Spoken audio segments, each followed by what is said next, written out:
जय बाबा त्रिलोक भारती जी की उन सभी भक्तों को जो आज मेरे साथ जुड़े हैं, बाबा त्रिलोक भारती जी की भक्ति और उनके एक अद्भुत चमत्कार से जुड़े हैं।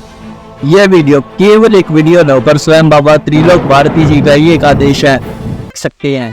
और मैं एक छोटी सी स्टोरी जो मेरी ज़िंदगी से जुड़ी है आप सभी लोगों के सामने रखने जा रहा हूँ, जिसमें आपको पता चलेगा कि कैसे हमें बाबा त्रिलोक भारती जी की भक्ति मिल पाई, जो कि मिलने असंभव सी थी। और मैंने इस घटना में अपने पिता और अपनी एक थोड़ी सी प्यारी बहन को खो दिया। ये हमारे लिए बहुत ही खौफनाक था और आज आप यही सब जानने वाले हैं। तो चलिए इसे बिना वक्त गवाए शुरू करते हैं, एक सुनहरा नाम लेकर। बोलिए मेरे साथ, जय हो बाबा त्रिलोक भारती जी की। ये बात आज से 2 साल पहले की।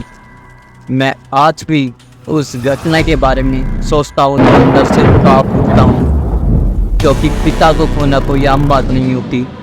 जब पिता का साया सर से हट जाता है तो दुनिया चारों तरफ से खाने नोचने दबाने को भागती है।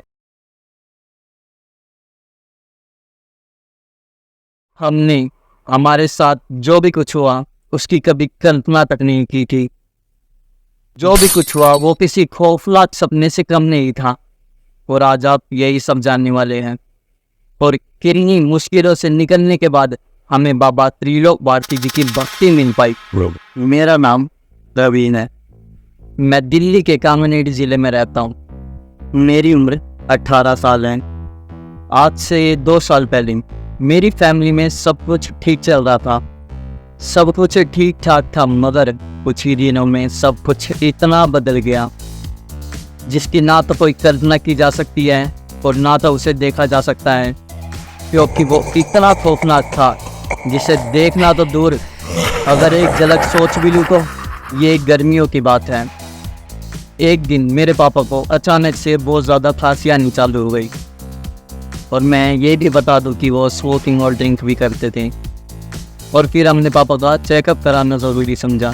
और चेकअप में बताऊं क्या पता चला कि उनको टीबी है।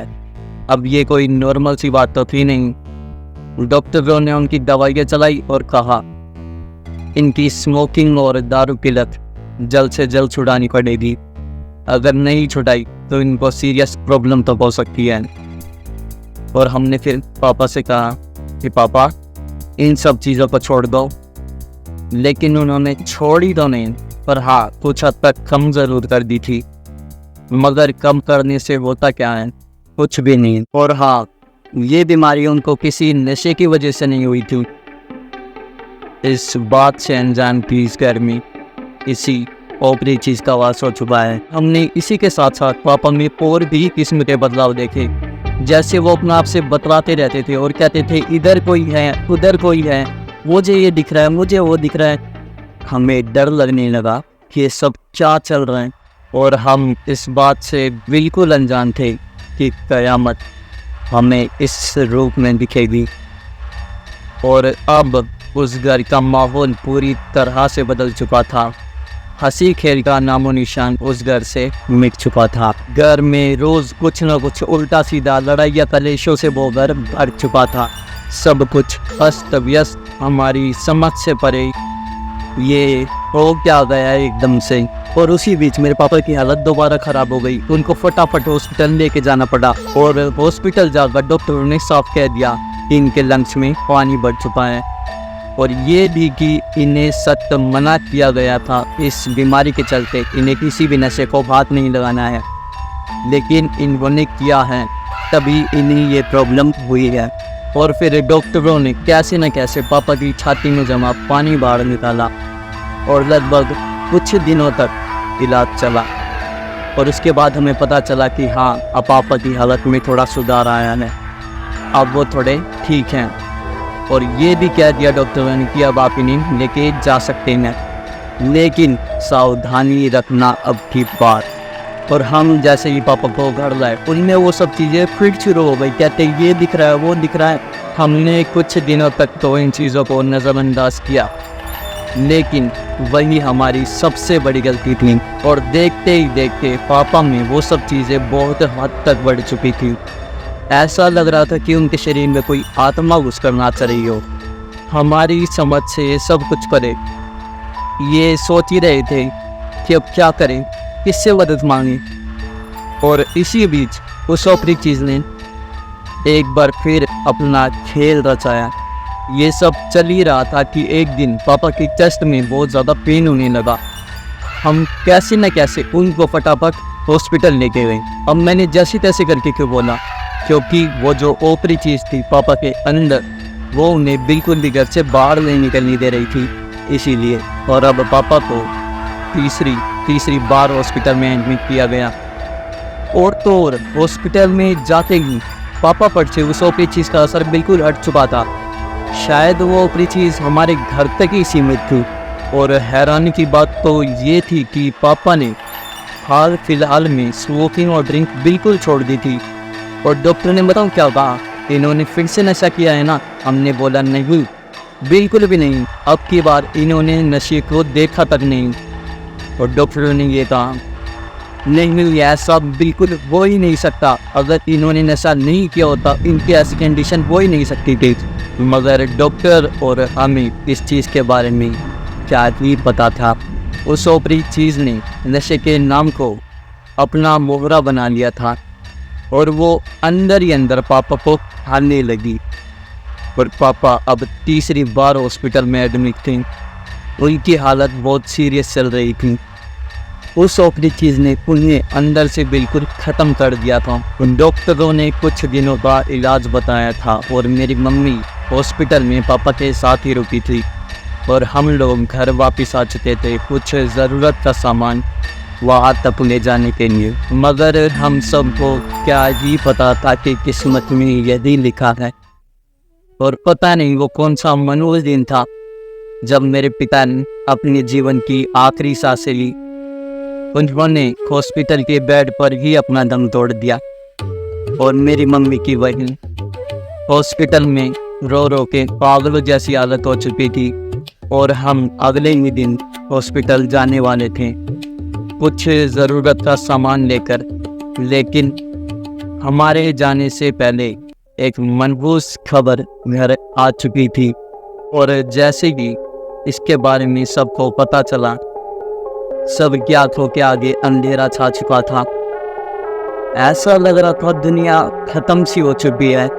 और तब का मुझे और मेरे परिवार को ही पता है कि हमारे ऊपर क्या बीती थी। सबके मुंह बिल्कुल ही उतर चुके थे। और मुझे उस समय पता नहीं क्यों इतनी गहरी नींद आई। मुझे ऐसा लग रहा था मैं नहीं सोया तो बैठा बैठा ही सो जाऊंगा। और जैसे ही मैं अपने बिस्तर पे लेटा, मुझे एकदम से नींद आ गई। और जानते हो, मेरी ये आंखें तब खुली जब मेरे पिता का बेजान शव ठीक मेरे सामने था। मैंने कुछ ये, और जैसे ही मुझे इस बारे में पता चला, मैं सोच रहा था मैं दोबारा सो जाऊं। मुझे लग रहा था ये एक सपना है। और काश ये एक सपना ही होता। इस डिप्रेशन से बाहर निकलना मेरे और मेरे परिवार के लिए कोई भी हंसी खेल नहीं था, क्योंकि छोटी उम्र में भी पिता का साया सर से हट चुका था। घर से बाप का साया हट चुका था। उस ओपरी चीज़ ने नशे को अपना मोहरा बनाकर मेरे पिता को मुझसे और मेरे भाई बहनों से छीन लिया।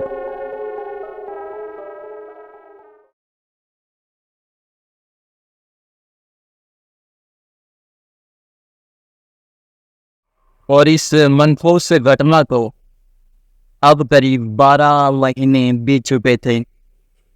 और तभी मेरे बड़े पापा की लड़की में मेरे पापा से मिलते जुलते लेकिन उससे थोड़े अलग बदलाव शुरू हो चुके थे।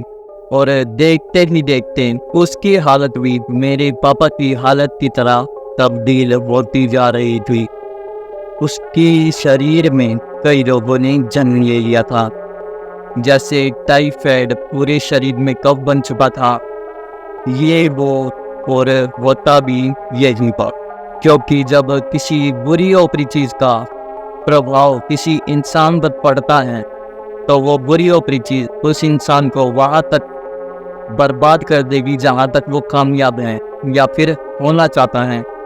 और अगर उसने उस इंसान को अपने साथ लेकर जाने की सोच ली तो बाबा ही बचाए, वो उस इंसान में इतने रोग भर देगी जो समझ में नहीं आएंगे, ठीक होने में बिल्कुल भी नहीं आएंगे।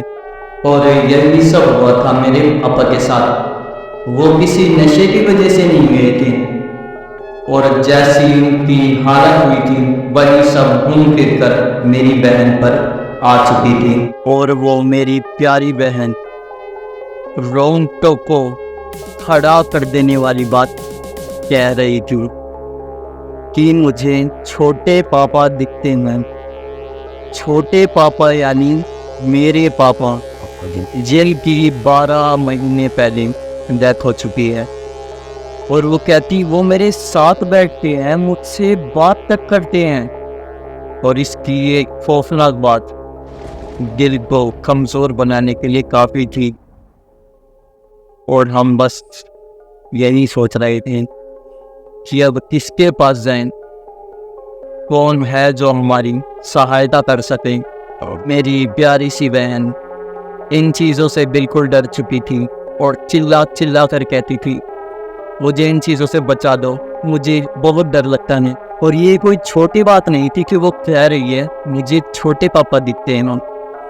और दिन पर दिन उसकी भी हालत बिगड़ती चली गई और उस ओपरी चीज़ ने मेरी बहन को भी इतना कमज़ोर बना दिया कि एक दिन उसको भी हॉस्पिटल का बुलावा आ चुका था। एक रात मेरी बहन ज़ोर ज़ोर से रोने लगी और कह रही थी मुझे सांस नहीं आ रहा, क्योंकि उसकी पूरी बॉडी में कफ बन चुका था। और हम जल्द से जल्द उसको हॉस्पिटल लेके गए। और मेरी बहन की किस्मत ने उसके साथ क्या ही खेल खेला, वो बेचारी ठीक से हॉस्पिटल तक नहीं पहुंच पाई। आधे रास्ते में उसकी मृत्यु हो चुकी थी। आधे रास्ते से ही उसका बेजान शव घर वापिस आया था। वो आधी रात का समय था जब उसका बेजान शव घर वापिस आया तो मानो सब पागल से हो चुके थे, कोई भी अपने आप को संभाल नहीं पा रहा था। हमारे घर में लगातार दौड़ होते हुए ये किसी खौफनाक सपने से कम नहीं था। इस चीज को बुलाना हमारे लिए बहुत ही ज्यादा मुश्किल था।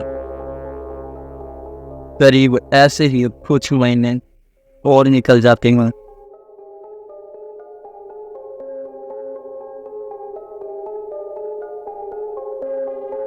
और अब उस ओपरी चीज का अगला शिकार था मेरे पापा के बड़े भाई। मगर उनमें जो भी बदलाव हुए उसमें धरती और आसमान जितना फर्क था, क्योंकि वो बहुत ज़्यादा अकड़ स्वभाव के थे और बाहर के लोगों से इस तरह पेश आते थे मानो वही उनके लिए सब कुछ हैं। और भाई के बच्चों से इस तरह बोलते थे मानो भाई के नहीं दुश्मन के बच्चे हों। और उनमें बताओ बदलाव क्या हुआ, जितनी भी उनमें बुराइयां थी ना वो पलटकर अच्छाइयों में बदल गई, बिल्कुल ही बदल गई। और उनका ये स्वभाव डराने वाला तो नहीं, पर हाँ दिमाग को हिलाने वाला ज़रूर था, क्योंकि एक तरफ वो हमसे सीधे में बात तक नहीं करते थे और उस बदलाव ने उनको इतना बदल दिया कि मानो हमसे बढ़कर उनके लिए और कुछ भी नहीं। और इस घटना ने हमें बिल्कुल चौंका के रख दिया था। सब कुछ इतनी जल्दी बदला मानो कोई डरावना सपना हो। और इस सपने से हमें जगाने वाला कौन था वो आपको जल्द ही पता चलेगा। सब कुछ जैसा चल रहा था वैसा चलता रहा, हम करते भी क्या, हमें तो उन सब चीज़ों के बारे में कुछ पता तक नहीं था। सब कुछ एक ना सुलझने वाली पहेली की तरह उलझ चुका था। और अब ऐसे चलते चलते कुछ समय और बीत जाता है और अब इसी बीच बारी आई मैं उस बीमारी से लगभग 1.5 से 2 महीना परेशान रहा था और मुझ पर ऐसा अबनॉर्मल जैसा कोई भी असर नहीं था, क्योंकि बाबा त्रिलोक भारती जी की दृष्टि हमारे घर पर पड़ चुकी थी। और कहते हैं ना बुरा वक्त इतना बलवान नहीं कि वो ज़्यादा दिनों तक टिक पाए। बुरे वक्त के बाद अच्छा वक्त ज़रूर आता है और उसकी शुरुआत हो चुकी थी। और मेरी बीमारी के चलते हमारे घर आया बाबा त्रिलोक बाटी जी का भेजा गया एक फरिश्ता, जिसने हमारी अंधेरे में गिरी जिंदगी को उठाकर बाबा त्रिलोक बाटी जी के सुनहरे चरणों में रख दिया और हमें उजालों से भर दिया। हमारी ज़िंदगी अब पूरी तरह बदलने वाली थी। खुशियाँ हमारे घर में वापस आने वाली थी। मगर वो किसकी वजह से? मेरे एक ताऊ है जो हमारे घर के साइड में ही रहते हैं और उन्हें हमारे घर की हालत के बारे में पता चला और वो एक दिन हमारे घर आए और उन्हें जो भी हमारे घर में हो रहा था उसके बारे में सब कुछ पता चल चुका था कि असल में इनके घर में हो क्या रहा है। और उन्हें इसीलिए पता था क्योंकि वो श्री बाबा त्रिलोक बाटी जी के वक्त है। वो एक दिन हमारे घर आए और उन्होंने मेरी मम्मी से कहा कि हम श्री बाबा त्रिलोचन जी की भक्ति करते हैं, उन्हें मानते हैं और बाबा जी हमें हर तरह की समस्या का समाधान देते हैं। और मुझे पता है कि तुम्हारे घर में कुछ ना कुछ तो गड़बड़ है और ये गड़बड़ क्या है, कैसे सही होगी, इसके लिए तुम्हें मेरे साथ बाबा त्रिलोक बाटी जी के वजीरपुर धाम चलना होगा।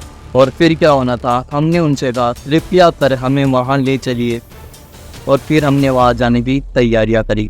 मेरे उन ताऊ का नाम रामू है।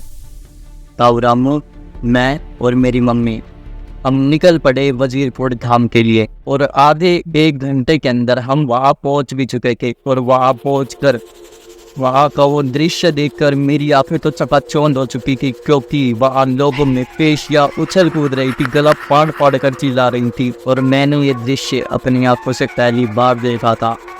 इसीलिए मेरे अंदर उस चीज़ के लिए एक अलग ही खौफ सा बन चुका था। और इसके बाद ताऊ रामू जी ने आगे का बताया कि अब यहाँ आगे क्या करना होता है। जैसा उन्होंने कहा हमने भी ठीक वैसा ही किया और उसके कुछ देर बाद बाबा त्रिलोक बाटी जी की आरती शुरू होने वाली थी और वही थी हमारी बाबा त्रिलोक बाटी जी की पहली आरती। और उस पहली बार में भी इतना सब कुछ बदल गया, वो बाद में बताऊंगा। पहले मेरी एक और बात सुनिए। आरती लेने के बाद मैंने बाबा से कहा कि बाबा हम यहाँ बहुत आस लेकर आए हैं, बहुत दुख दर्द देख कर आए हैं, आपके दर पर आए हैं, कृपया आप हमारी हर परेशानी हर लीजिए। और मैंने मन में जोर से कहा जय बाबा त्रिलोक बाटी जी की। और कहते ही मुझे अंदर से ऐसा लगा कि हाँ बाबा त्रिलोक बाटी जी ने सुन ली है। और उस बीमारी ने मुझे बिल्कुल चिड़चिड़ा सा बना दिया था। मैं किसी के साथ खेलता हंसता कूदता मतलब कुछ भी नहीं करता था, एकदम चिड़चिड़ा सा स्वभाव हो गया था मेरा। मगर उस समय मुझे इतनी खुशी हुई थी कि मानो क्या मिल चुका हो ये दिन।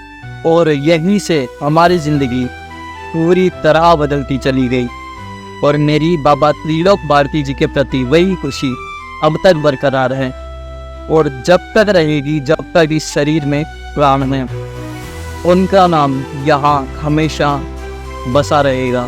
और आरती लेने के बाद हमने बाबा त्रिलोक बाटी जी का पवित्र जल और बबूत लिया और कुछ देर बाबा त्रिलोक बाटी जी की फेरी लगाई और उसके बाद प्यारे बाबा जी को प्रणाम कर कर हम घर वापिस आ गए। और अब घर आकर बहुत ही ज़्यादा हद तक शांति थी, हमें बहुत ज़्यादा अच्छा लगा बाबा त्रिलोक बाटी जी के वजीरपुर धाम जाकर। और हमें जब भी 10-15 दिनों में जब भी हमें मौका मिलता हम बाबा के वजीरपुर धाम चले जाया करते हैं बाबा जी के दर्शन करने। और मुझे टाइफाइड हुआ था। मेरा टाइफाइड जितनी तेजी से फैला था इससे 10 गुना तेजी से ठीक हो चुका था और अब घर में सब कुछ ठीक हो चुका था। बाबा त्रिलोक बाटी जी के इतने चमत्कार देखकर हम बाबा से इस कदर जुड़ गए, मानो बाबा एक पल के लिए भी हमसे अब दूर हुए तो हम शायद ही जिंदा बच पाए। और घर में जो रोज़ लड़ाइयाँ हो रही थी और जो नेगेटिविटी छाई हुई थी वो पूरी तरह ख़त्म हो चुकी थी। ये सब देखकर हमें ये तो पता चल ही चुका था कि बाबा त्रिलोक बाटी जी की भक्ति कितनी पक्की और सच्ची है। अगर इनके चरणों में कोई बैठकर इनका नाम सच्चे दिल से पुकार ले तो बाबा त्रिलोक बाटी जी उस व्यक्ति की ज़रूर सुनते हैं।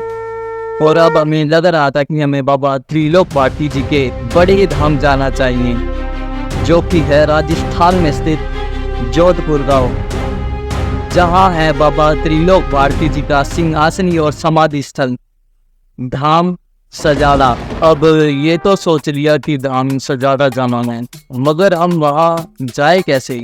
हमें तो वहाँ जाने के बारे में कुछ पता तक नहीं है। हम ये सोच ही रहे थे कि हम वहाँ जाए कैसे, और सोचते सोचते हमें ख्याल आया ताऊ रामू जी का। हमने सोचा वो तो पक्का धाम सजाड़ा जाते ही होंगे। हम फटाफट गए उनके घर और हमने उनसे बात की, क्या हमें धाम सजाड़ा जाना है?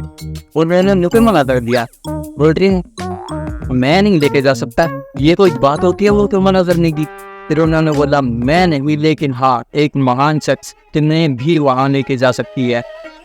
और हमने बोला तुम्हें भी क्या मतलब है? उन्होंने बोला वो शख्स हर 2-2.5 महीने में कम से कम 20 से 25 भक्तों को धाम सजाड़ा की यात्रा कराती रहती है। उनकी ये बात सुनने के बाद हमने उनसे कहा थोड़ा कष्ट कीजिए ना, हमें उनसे मिलवाइए ना।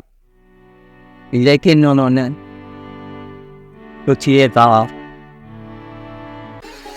चलो तो फिर, और हम निकल पड़े उनके घर के लिए। और खुशी की बात ये थी कि उनका घर हमारे घर से बहुत ही पास था और कम से कम 10 से 15 मिनट के अंदर हम उनके घर पहुंच चुके थे। और हमें वहां जाकर उनके बारे में कुछ ये पता चला कि उनको बाबा श्री त्रिलोकपाठी जी की भक्ति प्राप्त है, उन पर बाबा त्रिलोकपाठी जी की विशेष कृपा है। हम उनके घर गए और उनसे मिले। अब वो कोई नॉर्मल इंसान तो थी नहीं, कोई साधारण व्यक्ति तो थी नहीं। हम जैसे ही उनके घर में घुसे उन्हें हमारे बारे में बहुत कुछ पता चल चुका था, लेकिन फिर भी उन्होंने हमारी पूरी बात सुनी और हमने अपनी पहले की समस्या उन्हें बताई। और उन्होंने कुछ ये कहा, उन्होंने कहा कि इस घर में जो भी बाबा त्रिलोकपाठी जी से मदद की पुकार लेकर आता है तो समझो वो बाबा त्रिलोकपाठी जी का हो जाता है। बाबा ने तुम्हारी परेशानी बहुत पहले से ही सुन ली है, तभी बाबा ने तुम लोगों को यहाँ भेजा है। और अब मैं उस खास शख्स का नाम बता ही देता हूँ। उनका नाम है रीमा जी। और मुझे पता लगा कि वो रिश्ते में मेरी भाभी जी लगती हैं और उनका दिल बिल्कुल पानी की तरह साफ है। उन्होंने हमारी ही तरह और भी कई लोगों की दिल से मदद की है। और मुझे अब इतनी खुशी हो रही थी क्योंकि हम इतने महान देव बाबा त्रिलोकपाठी जी से जुड़ चुके हैं। और अब बारी आई धाम सजाड़ा जाने की। भाभी रीमा जी हर 2-2.5 महीने में धाम सजाड़ा जाती रहती हैं और अब कुछ ही दिन बचे थे धाम सजाड़ा जाने के लिए। और वहां जाने के लिए मेरे अंदर इतना उत्साह बढ़ चुका था कि मैं घर से बाहर निकल ही नहीं रहा था। ट्रेन में कूदने के लिए मतलब कुछ भी नहीं, किसी भी काम में मेरा मन बिल्कुल भी नहीं लग रहा था। मैं एकदम पागल सा हो चुका था, बस यही सोच रहा था कि कब वो दिन आएगा, कब वो दिन आएगा। और वो दिन आ गया। और वो दिन आ गया। हमारी खुशी का तो ठिकाना ही नहीं था। और कुछ होते भी क्यों ना, बाबा त्रिलोकपाठी जी की भक्ति केवल नसीब वालों को ही मिलती है। और हमारे नसीब आई ताऊ रामू जी की वजह से। मेरा परिवार उनका बहुत बड़ा आभारी है और उनसे बड़ा आभार है तो वो है भाभी रीमा जी का। मेरे पास उनकी तारीफ करने के लिए शब्द नहीं है। उनकी जितनी तारीफ करूँ उतनी कम है। उन्होंने हमारी हर तरह की मदद की। हम बहुत खुश थे बाबा त्रिलोकपाठी जी के सजाड़ा धाम जाने के लिए। और हम सारा सामान पैक करके निकल पड़े भाभी रीमा जी के घर, क्योंकि आज हमें जाना था सजाड़ा धाम। जैसे ही हम उनके घर पहुंचे हमने क्या देखा, हमारी तरह और भी कई ज्यादा भक्त बिल्कुल तैयार बैठे थे सजाड़ा धाम जाने के लिए। और भाभी रीमा जी कावनेडी से गुड़गांव स्टेशन तक जाने के लिए एक व्हीकल को बुक करती हैं और व्हीकल बिल्कुल घर के बाहर ही खड़ा था। और इसके कुछ देर बाद समय हो ही चुका था गुड़गांव स्टेशन तक जाने के लिए। और उसके बाद सबने बाबा त्रिलोकपाठी जी का आशीर्वाद लिया और चल पड़े व्हीकल की तरफ। और अब सब व्हीकल में बैठ चुके थे और व्हीकल चल चुका था। और हम आधे 1 घंटे के अंदर गुड़गांव स्टेशन पहुंच चुके थे।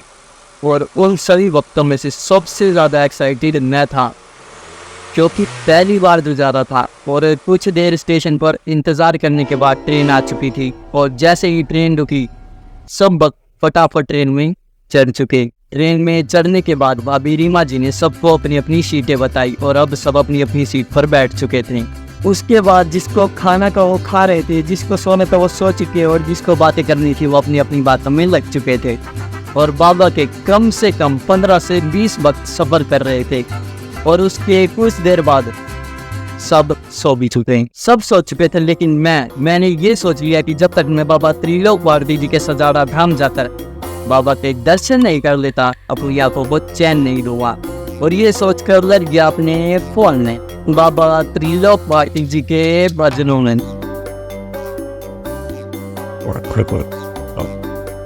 कुछ देर तक तो ठीक था, लेकिन एक जगह बैठे बैठे मेरी कमर में बहुत ज़्यादा दर्द होने लगा। तो मैंने सोचा ट्रेन किसी स्टेशन पे रुकेगी तो चाय पीने उतरूंगा, लेकिन चाय के चक्कर में मेरे साथ कुछ ऐसा हो गया जिसके बारे में सोचता हूँ तो मुझे हंसी भी बहुत आती है और डर भी बहुत लगता है, क्योंकि मेरे साथ कुछ ऐसा हुआ। ट्रेन एक स्टेशन पर रुकी है और मैं अपने फ़ोन में बिल्कुल खोया हुआ था और मुझे एकदम से पता लगता है कि हाँ अब ट्रेन रुक चुकी है। और मैं ट्रेन से उस समय उतरा जब ट्रेन बिल्कुल चलने ही वाली थी और मुझे बिल्कुल भी पता नहीं था कि ट्रेन अब चलने ही वाली है। और मैं जैसे ही अपनी सीट से उतर रहा था, एक भाई जो बिल्कुल मेरे ठीक सामने बैठे थे, उन्होंने बोला, छोटे भाई क्या तुम नीचे चाय लेने जा रहे हो? मैंने बोला हाँ भाई मैं चाय लेने ही जा रहा हूँ। उन्होंने बोला क्या तुम मेरे लिए भी ला सकते हो? मैंने बोला हाँ भाई कोई बात नहीं मैं ले आऊँगा। उन्होंने मुझे पैसे दिए और मैं जैसे ही ट्रेन से उतरा, जिस गेट से मैं चाय लेने उतरा था उस गेट से चाय वाले की दुकान कम से कम 10 कदम की दूरी पर थी। मैं वहाँ गया और मैंने बोला भाई दूध चाय बना दो। और ये कहते ही ट्रेन ने भी कुछ कह दिया, बोल रही है तू चाय पीता रह ना तो जा रही। और जैसे ही मैंने वरुण की आवाज़ सुनी, मैंने कहा भाई जल्दी से जल्दी चाय बनाओ। और मैंने ऐसे दोनों हाथ में चाय पकड़ ली और ऐसे आराम आराम से जाने लगा। ट्रेन आराम आराम से चली रही थी, मैं सोच रहा था चढ़ जाऊँगा, लेकिन ट्रेन की स्पीड एकदम से तेज़ हो गई। अब मैं ये सोच रहा मैं चढ़ूँ तो अब मेरे दोनों हाथ में चढ़े तो चढ़ूँ कैसे? और भाई मेरा यकीन मान कर देखना, मैं ऐसे चाय दे के जा ही रहा था, इतनी तो ट्रेन लगी ना तेज होने लगी, तो मैंने एक पैर रख दिया ट्रेन पे और बस दूसरा पैर ऐसे खिसक गया। मैंने पैर हटा लिया इस डर से कि मैं नीचे ही ना गिर जाऊँ। मैंने सोचा छोड़ना चाहिए, अगले स्टेशन पर पीऊंगा चाय। और फिर मैंने दोनों चाय ऐसे फेंक दिया और फटाफट ट्रेन में चढ़ गया। और ट्रेन में चढ़ने के बाद जान में जान आई। फिर उसके बाद मैं भागा अपनी ट्रेन की तरफ, मेरा मतलब सीट की तरफ। और मैं ऐसे हाफता गया अपनी सीट की तरफ। और जैसे ही मैं वहाँ पहुँचा, जिस भाई ने मुझसे चाय मंगाई थी उन्होंने मुझसे पूछा क्या हुआ चाय नहीं लाए? मैंने बोला अरे काय की चाय, यहाँ मुसीबत में फंस गया था मेरे भाई। उन्होंने पूछा क्यों क्या हुआ? बड़ी ही नरम दिल आवाज़ से उन्होंने पूछा था क्यों क्या हुआ, जैसे उनका सगा भाई हूँ। और जैसे ही मैंने उनको ये बताया, उन्होंने पूछा कुछ हुआ तो नहीं तुझे? मैंने बोला हुआ तो कुछ नहीं, होने वाला ज़रूर था। उसके बाद चाय पीने के बारे में ना मैंने दोबारा नहीं सोचा और फिर से मैं घुस गया अपने फ़ोन में। इससे अच्छा तो मेरे कमर पे ही था ना, कम से कम आराम से बैठा तो था। और लगभग 8 से 10 घंटे के इंतज़ार के बाद ट्रेन रुकती है जोधपुर स्टेशन। जैसे ही ट्रेन रुकी सब उतर चुके ट्रेन से और स्टेशन से निकल चुके बाहर। स्टेशन से बाहर निकलने के बाद भाभी रीमा जी बताती हैं कि हमें आगे का सफ़र किसी भी अन्य व्हीकल से करना होता है और हमारी बस बिल्कुल हमारे सामने खड़ी थी। हम चल पड़े अपनी बस की तरफ और बस में चढ़ चुके। और सबसे पहले बस में मैं ही चढ़ा था, क्योंकि कोने वाली सीट जो पकड़नी थी, अगर बिना सहारे के ऐसे ऐसे ऐसे रहता तो ऐसा सोता कि अगले दिन ही उठता, वो भी बस में। और तभी मैंने सबसे पहले जाके बस की सबसे कोने वाली सीट पकड़ी ताकि मैं अपना सर ऐसे रख के बस में आराम से जा सकूं। फिर ऐसे बस की खिड़की पर सर लगाए बाहर नज़ारे देख ही रहा था कि वो जिस सुनिए में आया कि 200-300 मीटर का ही सफ़र बचा है। मैंने बोला अच्छा मंजिल नज़दीक ही है। और मैं ऐसे बाहर नज़ारे देख ही रहा था कि सब बोले आ गए आ गए आ गए आ गए। और बस रुकी चुकी थी, मैं देख रहे हैं तो हम भी चलिए कोई फालतू में चिल्ला रहे क्या, बोल रहे जय बाबा की आ गई। मेरे को पीछे से आए एक थप्पड़ मैंने बोला क्या बोल रहा है, उधर क्या देख रहा है, इधर देखना। अच्छा उल्टा होके बैठा था, नींद ने पागल सा कर दिया था। और वो थप्पड़ बताऊं किसने मारा था, आगे बताऊंगा। और मुझे थोड़ा उससे बदला भी लेना है। और अब सब बस से उतर ही रहे थे, धाम के अंदर जा ही रहे थे। और मैं जैसे ही बस से उतरा, मैं तो जाता सीधा धाम के अंदर, बड़ा ही खुश होकर। लेकिन मेरी खुशी पर इस आवाज ने पानी फेर दिया। वो आवाज की मेरी मम्मी की बड़ी, और रवि बैग तो उठा ले। मैं कहा है, हम कोई बैग भी नहीं कराए हैं। फिर मेरे को अचानक से याद आया कि हाँ, अरे हाँ, बैग भी तो लेके जाने थे। खुशी के चक्कर में सब कुछ भूल चुका था।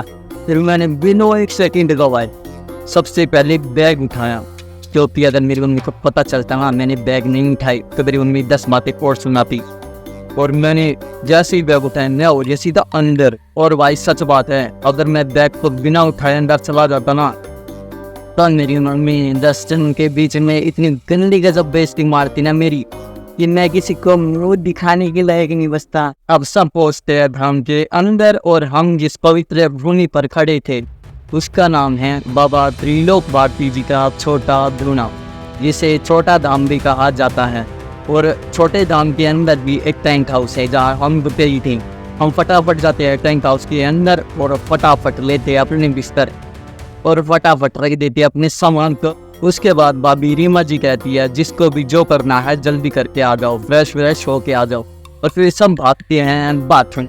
यारी भाभी रीमा जी की बात सुनने के बाद सब भागे शौचालय की तरफ। और जिसको जो भी जैसे करना था, नहाना था, धोना था, मुँह धोने के जैसे करना था, जैसे भी जिसकी श्रद्धा वो वैसे करके आ गया। और भाई मुझे तो, मैं ना नहाया, हाँ मुँह धोए थे मैंने। और हाँ श्रद्धा तो पूछूंगा, श्रद्धा तो इतनी है क्या ही बताऊं, पर सबर नहीं था भाई, सबर बिल्कुल खत्म हो चुका था मेरा।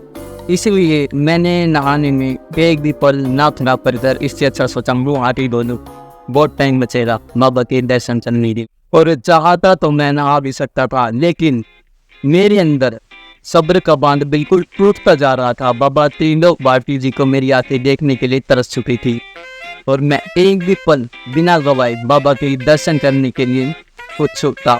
उसके बाद सब फ्रेश होके आ जाते हैं और सब निकलते हैं टेंट के बाहर। बाबा त्रिलोक भारती जी हमसे करीब 100 मीटर की दूरी पर विराजमान थे, और ये 100 मीटर मुझे किसी 100 किलोमीटर जैसे नहीं लग रहे थे। मेरे घर कैसे चल रहे तुमक के। मैंने बोला किराया लग रहा है कि चल दो यार। और जैसे ही हम बाबा त्रिलोक भारती जी के बिल्कुल सामने थे, लेकिन फिर भी बाबा ने एक बार और इम्तिहान लिया। वो बताओ कैसे? वो ऐसे कि एक बहुत लंबी और प्यारे भक्तों की लाइन बाबा के दर्शन पाने के लिए बिल्कुल उत्साही खड़ी थी, और मैं भी ऐसे लग गया।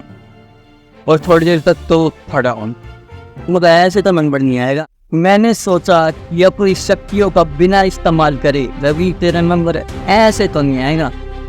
फिर मैंने अपनी शक्तियों का इस्तेमाल किया और बन गया सांप, और सांप बनकर भीड़ को ऐसे चीरता हुआ गया। और जब मैं बाबा त्रिलोक भारती जी के सामने पहुंचा, मैं इतना खुश था कि मेरे पास बताने के लिए लफ्ज खत्म हो चुके हैं। बाबा के प्यारे नेत्र को देखकर, बाबा के दर्शन पाकर, पूछो मत भाई पूछो मत, बस आप लोग इतना समझ लो, बाबा के दर्शन पाकर मैं धन्य और मुझे सब कुछ मिल चुका था। मैं अंदर से बिल्कुल हैप्पी, और मेरे अंदर 1% तक नेगेटिव कुछ भी नहीं। मैं इतना कुछ था बता नहीं सकता। और बाबा के छोटे धाम के दर्शन करने के बाद हमने बाबा त्रिलोक भारती जी की कुछ देर फेरी लगाई, और फेरी लगाने के बाद भाभी रीमा जी ने कहा चलो अब टेंट वापस चलते हैं और थोड़ी देर आराम कर लेते हैं। और आराम इसलिए भी जरूरी था क्योंकि कल हम कहीं जाने वाले थे, और जो वक्त बाबा त्रिलोक भारती जी का सजाड़ा धाम आ चुका है ना, तो उसे तो पता ही होगा कि कल हम कहाँ जाने वाले हैं। और उन्हें नहीं पता होगा जो बाबा त्रिलोक भारती जी की इस पवित्र भूमि पर कभी नहीं आया है।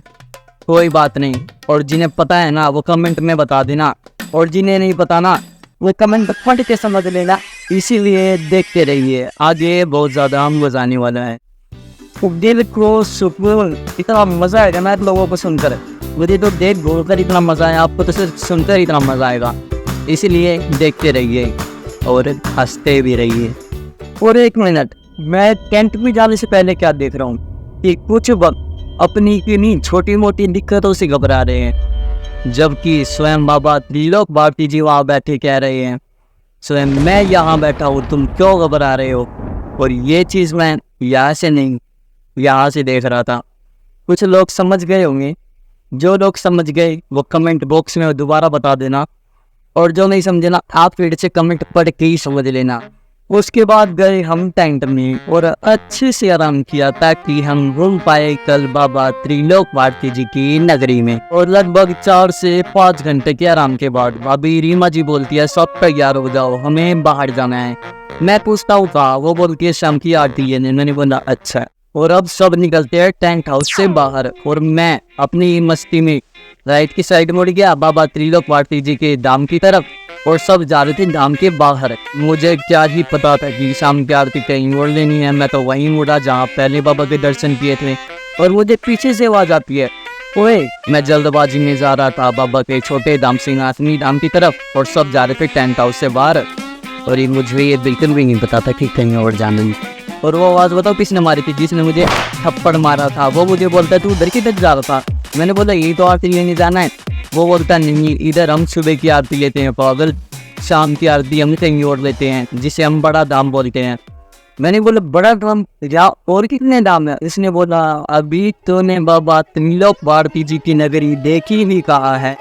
बस उसकी इसी बात ने मेरे अंदर एक अलग ही जोश और उत्साह सा बढ़ दिया था, और हम चलते चलते बड़े धाम पहुंचने ही वाले थे कि जिसने मुझे मारा था उसने ढूंढ से ही बता दिया था, देख वो रहा बड़ा धाम, हमें वहाँ जाना है। अब मुझे पता चल ही चुका था कहाँ जाना है, और इसी के साथ साथ मेरे साथ वो हादसा दोबारा हो गया।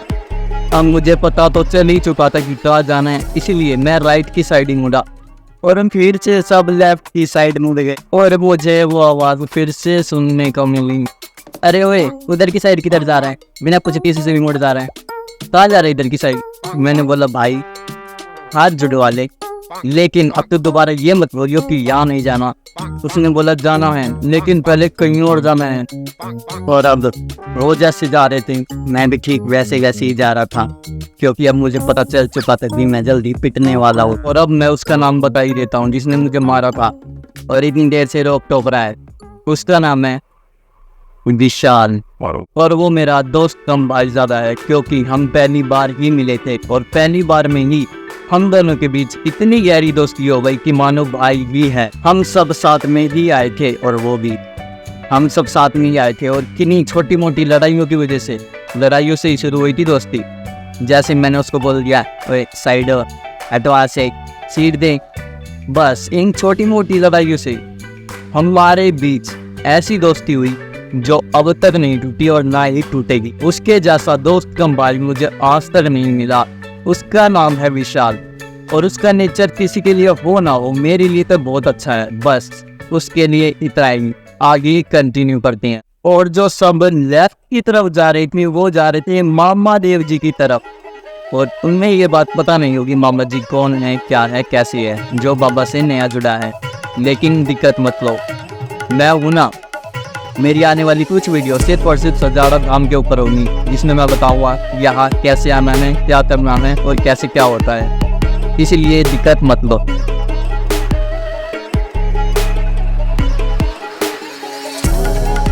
हाँ क्या देख रहे हो? मामा देव जी पर पहुंच चुका हूँ, फेरी लगा रहा हूँ, रुको आता हूँ।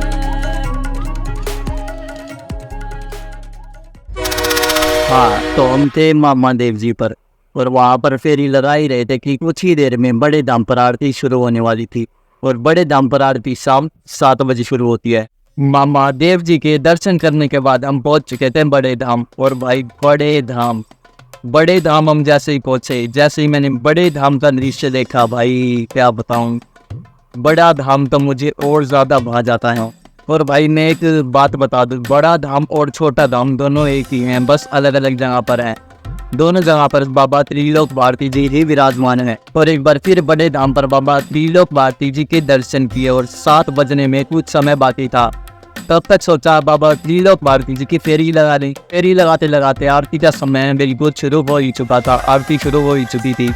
और उसके बाद सबने अपने अपने ग्रहण कर लिए स्थान, जिसको जैसे लौट कर बैठ के उठ के आरती लेनी थी वो वैसे हो रहा था। और मैं बाबा त्रिलोक भारती जी के बिल्कुल सामने उनकी आरती लेने के लिए खड़ा था। और पहले किन्हीं देवों की आरती शुरू हुई, जैसे लक्ष्मी जी की, हनुमान जी की, कृष्ण जी की।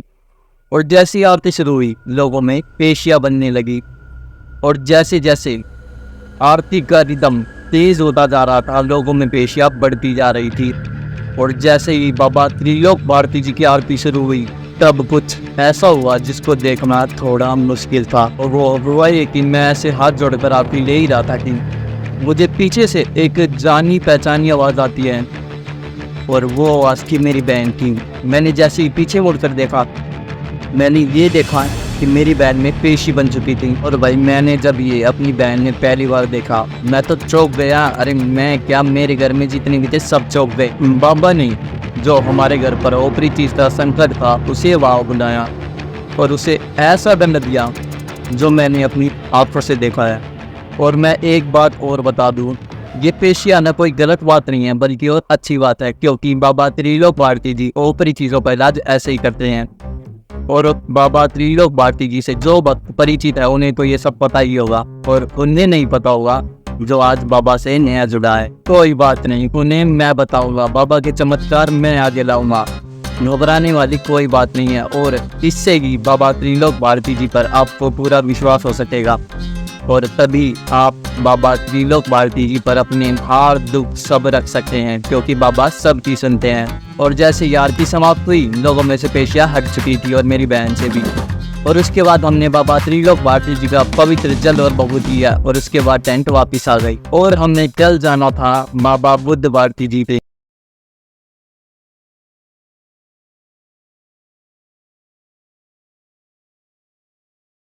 बाबा बुद्ध भारती जी बताओ कौन थे?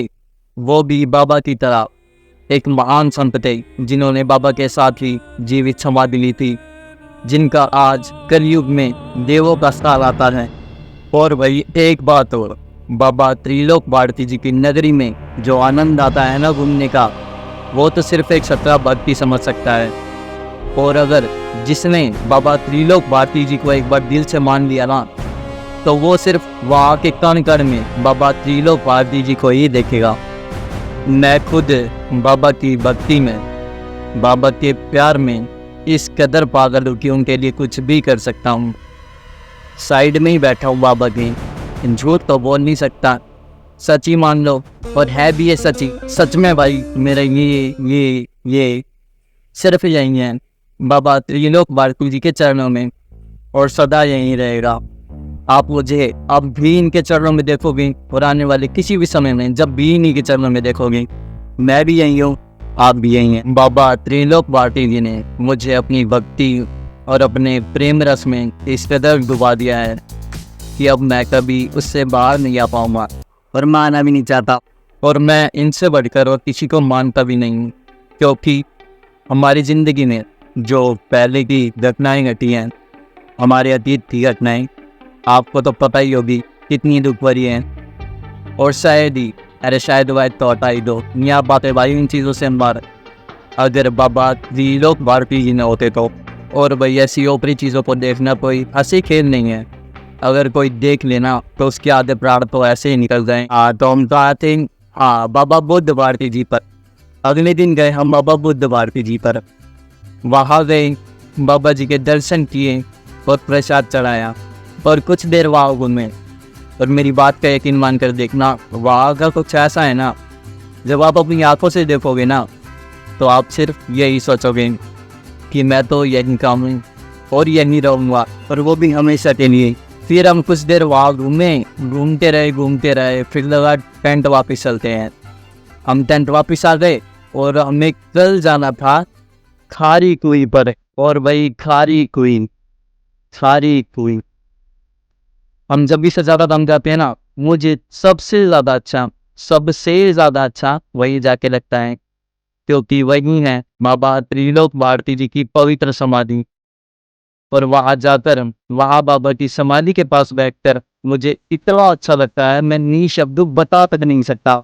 और भाई 3-4 दिनों तक बाबा त्रिलोक भारती जी की नगरी में घूम ही रहे थे कि मेरे कान एक ऐसी खबर लगती है जिसे सुनकर मैं यहाँ आने के लिए जितना खुश हुआ था ना, उससे 10 गुना ज़्यादा दुखी हो चुका था। और वो खबर ये थी कि हमें घर वापिस जाना है, और वो भी कल ही। और मैंने ये सोच लिया था कि कल घर सब वापिस जाएंगे, लेकिन मैं नहीं जाऊँगा, नहीं जाऊँगा, नहीं जाऊँगा, नहीं जाऊँगा। और सोचकर एक धांसू प्लान बनाया घर ना वापिस जाने का। मैंने सोचा कि जब कल सब घर जाने के लिए बिल्कुल तैयार खड़े होंगे, मैं वहाँ से भाग जाऊँगा और अंधेरा होने पर ही वहाँ वापिस आऊँगा। और मेरा ये प्लान कामयाब हुआ, सब मुझे छोड़ के चली गई थी। क्या सोच रहे हो? ऐसा कुछ भी नहीं हुआ था, मैं तो बस एक छोटा सा मजाक कर रहा था। पर हाँ, ये करने का ख्याल मेरे मन में एक बार आया ज़रूर था। और अगले ही दिन हम घर वापिस जाने वाले थे, मगर उससे पहले मैं बाबा के पास गया और मैंने बाबा से कहा कि बाबा, मेरी आत्मा यहाँ से और आपसे इस कदर जुड़ चुकी है कि अगर मैं ज़्यादा दिनों तक यहाँ से और आपसे दूर रहा तो शायद भी रह पाऊँगा। इसीलिए मुझे जितना जल्दी हो सके अपने दर पर बुला लिया करना बाबा। जब मैं बाबा से ये बात कहने गया, मैं बहुत ही उदास था, मुझे बिल्कुल भी अच्छा नहीं लग रहा था घर वापिस जाना। इसीलिए मैं बाबा जी से बहुत सारी बातें करके आया और उसके बाद मेरा मन थोड़ा ठीक हो गया। और ये बात कहने के बाद कि बाबा, मुझे ज़्यादा दिनों तक अपने से दूर मत रखना, जितना जल्दी हो सके मुझे अपने दर पर बुलाते रहना। और अब समय आ गया घर वापिस जाने का। जिस तरह आए थे उस तरह वापिस चले गए। और इसी तरह बाबा त्रिलोक भारती जी की कृपा से मेरे परिवार की सजाड़ा धाम पर पहली फेरी पूरी हुई। और आज मैं इस समय की बात कर रहा हूँ, हमारी 5 से भी ज़्यादा फेरी पूरी हो चुकी है सजाड़ा धाम पर। बाबा की कृपा से सब कुछ बढ़िया चल रहा है। पहले भी था लेकिन बिगड़ चुका था, जिसे सही किया बाबा ने, और वो भी 10 गुना ज़्यादा।